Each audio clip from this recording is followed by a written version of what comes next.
അങ്ങനെ ചെസ്റ്റ് കഴിഞ്ഞ് നമുക്ക് ഷോൾഡറും ട്രൈസാണ് ബാക്കിയില്ല. നമ്മൾ സൈഡിലാണ് കളിക്കാൻ പോകുന്നത്. ചെസ്റ്റ് സപ്പോർട്ടഡ് ലാറ്ററൽ റൈസസ് ആണ്. ഇങ്ങനെ ചെയ്യുമ്പോൾ നമുക്ക് ഒരു മൊമെന്റം വരില്ല, വേറെ കറക്റ്റ് ആ ഷോൾഡറിന് കിട്ടും. ഇത് നമ്മൾ 3 ഡ്രോപ്സ് ആണ് ചെയ്ത്. ആദ്യം നമ്മൾ 7.5 എടുത്ത് ചെയ്തു. അപ്പൊ നമ്മൾ റെസ്റ്റ് എടുക്കുക, വെയിറ്റ് കുറച്ചാണ് 5 on ചെയ്തു. അപ്പൊ തന്നെ 2.5 ചെയ്തു. മാക്സിമം ഫെയിൽ എത്തി. ഷോൾഡറിന് സൈഡിലിട്ട് അത്യാവശ്യം ബമ്പായി. പോസ് ഒക്കെ ചെയ്ത് നോക്കി. ഫ്രണ്ടിലിട്ട് ബാക്കിയുണ്ട്. നമ്മൾ കേബിൾ ബാറിട്ടാണ് ഫ്രണ്ട് റൈസ് ചെയ്തു. വേരിയേഷൻ ട്രൈ ചെയ്ത് നോക്കി. 3 സെറ്റ് ഫെയിൽ ചെയ്തു. പിന്നെ നമ്മൾ ട്രൈസെപ്സ് ആണ്. അതിന് നമ്മൾ റോപ്പിൽ പുഷ് ഡൗൺ ചെയ്തു. അതിന് കൂടുതൽ നമ്മൾ റോപ്പിൽ എക്സ്റ്റൻഷൻ ചെയ്തു. അതിന് കൂടുതൽ ബെഞ്ച് ഡിപ്സും ചെയ്തു. അങ്ങനെ 3 സെറ്റ് റിപ്പീറ്റ് ചെയ്തു. നമുക്ക് പുഷ് കഴിഞ്ഞു. പുഷിൽ മാത്രമേ കളിക്കുള്ളൂ. ചെസ്റ്റ് കളിക്കും, ഷോൾഡർ ഫ്രണ്ടിലിട്ടും അതുപോലെ മിഡിലായിട്ട് കളിക്കും, പ്രൈസിങ് കളിക്കും. പുഷ് റെക്കോർഡ് കഴിഞ്ഞ പമ്പാ കാണിക്കാൻ പോകുന്നത്. പ്രൈസിങ് കളിച്ചു, ഷോൾഡർ കളിച്ചു, അതുപോലെ നമ്മൾ ചെസ്റ്റിനെ കളിച്ചു. ചെസ്റ്റിന് പമ്പൊക്കെ പോയി. ഷോൾഡർ ഇപ്പോഴും പമ്പായി നിൽക്കണ്ട്. പോസ്റ്റ് ചെയ്ത് നോക്കാം. ബോഡി കുറച്ച് ഫാറ്റ് കയറിക്കണേ, നല്ല ഫുഡ് കഴിക്കുന്നുണ്ട്. ഇപ്പൊ സൈഡ് കുറച്ച് ഫാറ്റ് കയറിക്കണേ. ആപ്സ് ഇപ്പോഴും സെറ്റാണ്, പോയിട്ടൊന്നുമില്ല.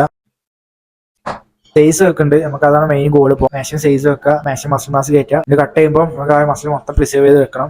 നാളെ ഫുള്ളാണ്, നാളെ കാണാം.